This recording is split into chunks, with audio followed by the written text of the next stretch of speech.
Alright guys, welcome to RC Mojo. This week we've got a new kit to start on. I've had this D90 body for quite a while. It used to live on an SCX-10 chassis, but it got returned to honcho status a number of years ago. So the D90's been without a chassis for far too long.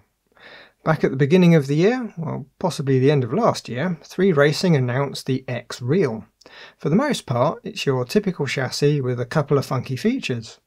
The interesting bit though is it's just a chassis and it's designed to fit under the D90 body. Sounds ideal. As usual for 3Racing, they've stretched things out a bit on the feature list. There's a set of bumpers for the D90, but from what I've read they're a bit flexible.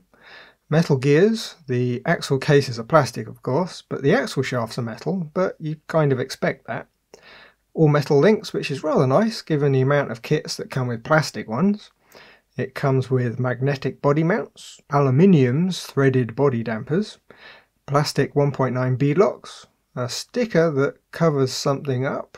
I tried to peel it off but it just delaminated.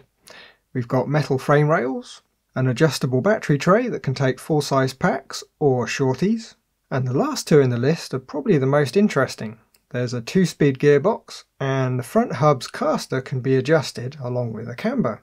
Not something you see every day on a crawler. There's a nice set of warnings on the other side of the box. It seems we should get some liability insurance. I think that's probably a bit over the top for a scale truck though. Other than the nice pictures of the chassis on the bottom, that's about it. To see what we have, we'll have to open it up and see what we can see inside. The first bag we get is bag 7, the wheels and tyres. The wheels themselves look fine, just maybe not the style I'd pick for a Land Rover. The rings are plastic and the tyres do feel a bit hard, but they'll do just fine to get the truck up and running. Next there's bag 8, which contains the bumpers and some other small parts. You can see just how flexible the rear bumper is. While it looks pretty good, I think we're going to be going with something else. Bag 6 has the radio box in by the looks of it. There's some body mounts in there too. It's a shame the bags are a bit milky, it makes them a little bit difficult to see inside. In bag 5 we've got the dampers. It looks a lot like the numbered bags will be separate sections in the manual. It's always nice when manufacturers do that, it saves a lot of hunting around for parts. Bag 4 has some bearings and what looks like the bits to make up an axle and mount it. And in bag 3 we've got another set of axle bits. It looks like it should be a nice kit to build. There won't be an overwhelming pile of parts to have a look through at each stage. Bag 2 must be the gearbox. There's an aluminium motor mount and a basic looking 35-turn motor with ridiculously long leads. You can see the metal gearbox gears in there too. Very nice. That just leaves bag 1, which of course has the chassis parts in. The plastic bits do feel nice and stiff, so we should end up with a nice rigid frame. Also in the box we've got a couple of servo extensions. Does seem a bit odd, but 3Racing decided the receiver and ESC should be mounted right at the back of the chassis. So the usual skinny steering servo wires have to go the furthest distance possible. I think one of the first mods after the initial build is going to be to reposition the electronics somewhere close to the front. There's a sticker sheet, just the 3Racing logos. It might have been nice if they included some fun ones too. They wouldn't be able to use the Land Rover logos. They could include some window sticker slogans or perhaps some bumper stickers. They also include a wiring diagram which nicely shows the length of all the wires with the extensions and long motor leads. It's a nice clear diagram, but shorter wires are better. Last in the box is the manual. Now the diagrams look nice enough, but one thing that stands out is how much they're trying to do in one step. Something else that doesn't quite look right. On the left there's pictures of all the parts needed to build up the step. In manuals from Tamiya, for instance, all the screws are actual size, which makes it really easy to double check that you've got the right ones.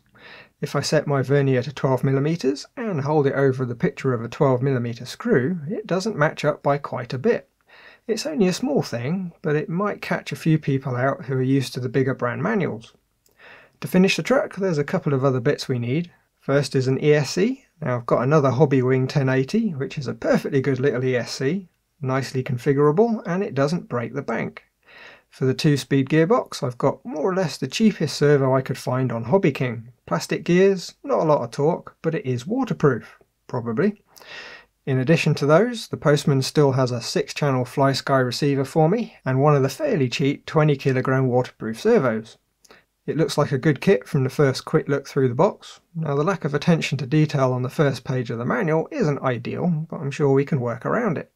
One thing that does concern me more than anything else is going to be the quality of the fixings. Unfortunately, more often than not, these cheaper kits, and dare I say a lot of Chinese kits, use the lowest quality screws you'll ever come across. Mainly the hex holes in the top are often malformed, making it difficult to do them up without slipping. And of course, once you slip, it's almost impossible to remove them again.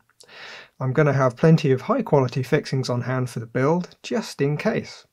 Anyway, that's a super quick look at what you get. I've been wanting to get the D90 body running again, and this looks like it should be a great little setup with a couple of mods. I reckon the 3D printer is going to be getting quite a bit of a workout. So, as always, thanks for watching.